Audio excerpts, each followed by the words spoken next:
డిబేట్లో మాట్లాడదాం.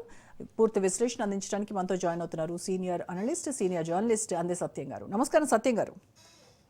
నమస్తే అండి. సత్యం గారు, జస్టిస్ మిషన్ 2025 అనే పేరుతో చైనా చేస్తున్నటువంటి ఈ మిలిటరీ డ్రిల్స్ ఏవైతే ఉన్నాయో ఇవి నిజంగా తైవా ఇన్వేషన్ కు ఒక ప్రిపరేషన్ గా కన్సిడర్ చేయాలి అని అంటారా, లేదంటే ఇది కేవలం ఒక స్ట్రాంగ్ వార్నింగ్ గా మాత్రమే చూడాలంటారా? ఇది స్ట్రాంగ్ వార్నింగ్ నే చూడాలండి. చైనా ఇప్పటికే ప్రకటన చేసింది, ఇప్పటికిప్పుడే ఇన్వేజన్ చేసేటువంటి ఆక్రమించేటువంటి ఉద్దేశం లేదు. ఈ సంవత్సరం గతంలో 2 సార్లు ఇటువంటి విన్యాసాలు జరిగినాయి. అటువంటి విన్యాసమే తప్ప ఆక్రమించే ఉద్దేశం లేదని చెప్పింది. తర్వాత రెండోది, చైనా రెచ్చగొట్టుడు కాదు, అమెరికా రెచ్చగొట్టుడు. ఎందుకంటే 1600 సంవత్సరం నుంచి దరిదాపు చైనా పాలకులు కొమింటాంగే రాచరిక పరిపాలన చేశాడు. ఆ తర్వాత మావో జేడుంగ్ వచ్చేంత వరకు 1945 వరకు జపాన్ ఏలుబడిలో ఉంది. జపాన్ చైనా వార్ జరిగినప్పుడు, చైనా ఓడిపోయినప్పుడు జపాన్ చేతుల్లోకి పోయింది. అది 1945 వరకు జపాన్ చేతుల్లోనే ఉంది. చైనాలో కొమింటాంగ్ అయిపోయిన తర్వాత, మావో జేడుంగ్ తర్వాత విప్లవం వచ్చిన తర్వాత ఇది కూడా వాళ్ళ కిందకే వచ్చింది. తర్వాత 2 దేశాల మధ్య దూరం 160 కిలోమీటర్లే. మన హైదరాబాద్ కరీంనగర్ అంతా, లేదా హైదరాబాద్ వరంగల్ అంతా 160 కిలోమీటర్లు మాత్రమే. తర్వాత ఇప్పుడు తైవాన్లో ఉన్నటువంటి మెజారిటీ జనాభా మెయిన్లాండ్ చైనా నుంచి వచ్చినటువంటి వాళ్ళే, చైనా నుంచి మైగ్రేట్ అయినటువంటి వాళ్ళే ఉన్నటువంటి వాళ్ళు. తర్వాత రెండోది, దీనికి సావరిటీ లేదు. ఇప్పటికి కూడా చైనా తైపీ అని పిలుస్తారు తప్ప తైవాన్ అని పిలవరు. అఫీషియల్ గా చైనా తైపీ దీని పేరు. కాబట్టి ఇది చైనా ల్యాండే తప్ప ఇతర దేశానికి, ఏ దేశానికి ఈ హక్కు లేదు.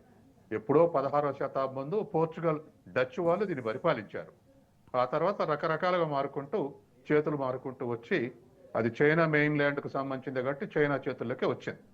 కానీ ఇప్పటికి కూడా చైనా తోటి అన్ని ప్రపంచ దేశాలకు సంబంధాలు ఉన్నాయి. ఈ సంబంధాలు ఉన్న ఏ దేశం కూడా తైవాన్ని ప్రత్యేక దేశంగా గుర్తించలే. ఈవెన్ ఇప్పటికీ కూడా అమెరికా తైవాన్ని ప్రత్యేక దేశంగా గుర్తించలే, చైనా తైపీ అంటుంది. అట్లాగే ఇతర దేశాలు ఏ దేశమైనా చైనా తైపీ అని పిలుస్తాయి. అటువంటి semi commercial relations, semi political relations ఉన్నాయి కాబట్టి, కానీ అఫీషియల్ గా గుర్తించి ఇచ్చినటువంటి సంబంధాలు లేవు. కాబట్టి సహజంగానే ఇది చైనాకు చెందినటువంటి ప్రాంతమే. ఇప్పుడు 160 కిలోమీటర్లు తర్వాత చైనాలో ఉన్నటువంటి దేశాన్ని అమెరికా తన ఆధిపత్యం వహించాలనుకోవటం కరెక్ట్ కాదు. ఎందుకంటే ఇవాళ మనకు కూడా, భారతదేశానికి కూడా పక్కన శ్రీలంక ఉన్నప్పుడు మనకు చాలా దగ్గర ఉంది. చైనాకు తైవాన్ ఉన్నట్టే మనకు శ్రీలంక ఉంది. శ్రీలంకకు మనకు సంబంధించినటువంటి ప్రాంతం కాకపోయినా అమెరికా జోక్యం చేసుకుంటుందన్న భయంతో మనమే ముందు జోక్యం చేసుకున్నాం, ఇండియన్ పీస్ కీపింగ్ ఫోర్స్ పేరు మీద, తమిళ సమస్యల మీద. కాబట్టి అటువంటిది చైనాకే చెందిన తైపీన్లో చైనా ఇన్వాల్వ్మెంట్ వ్యతిరేకిస్తామని ఎవరైనా జపాన్ కానీ అమెరికా కానీ అనడం అని అంటే, చైనా పక్కన ఒక శత్రు దేశాన్ని తయారు చేయాలనేటువంటి కోరిక అమెరికాకు, జపాన్కు ఉంది.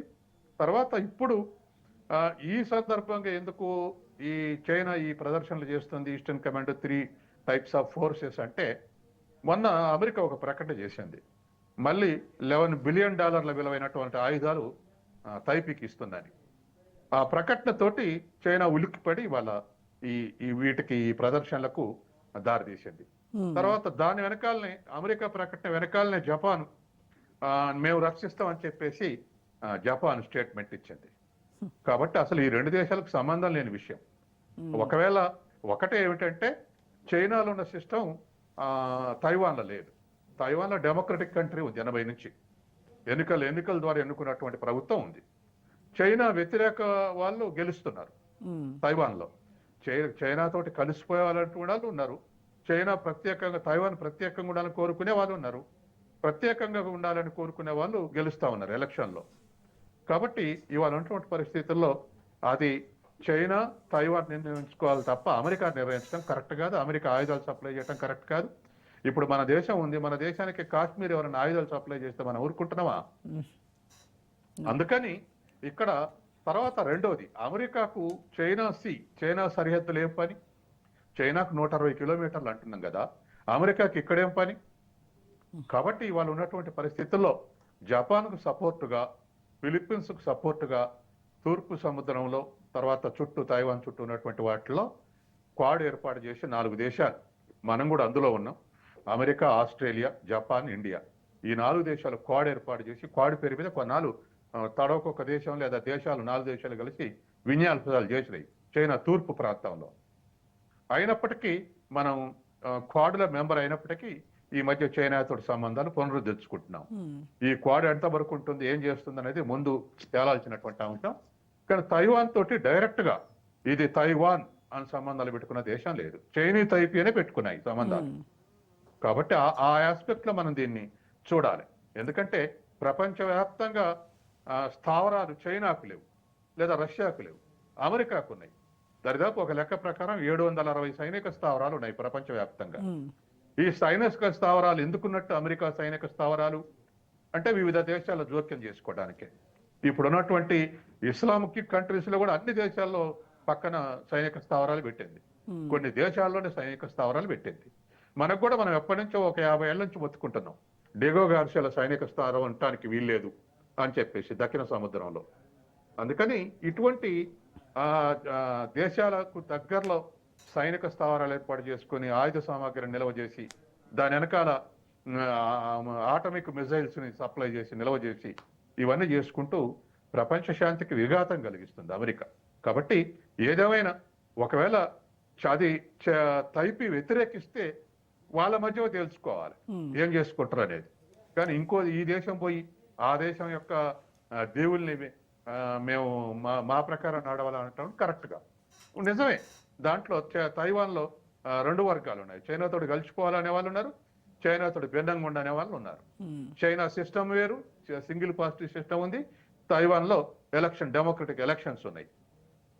ఆ సిస్టాన్ని ఇష్టపడుతున్న వాళ్ళు, డెమోక్రటిక్ సిస్టాన్ని ఇష్టపడుతున్న వాళ్ళు ఎక్కువ ఉన్నారు, అది వాస్తవం. చైనా అభిప్రాయాన్ని గౌరవించమని వాళ్ళు అధికారంలోకి వస్తున్నారు, అది వాస్తవం.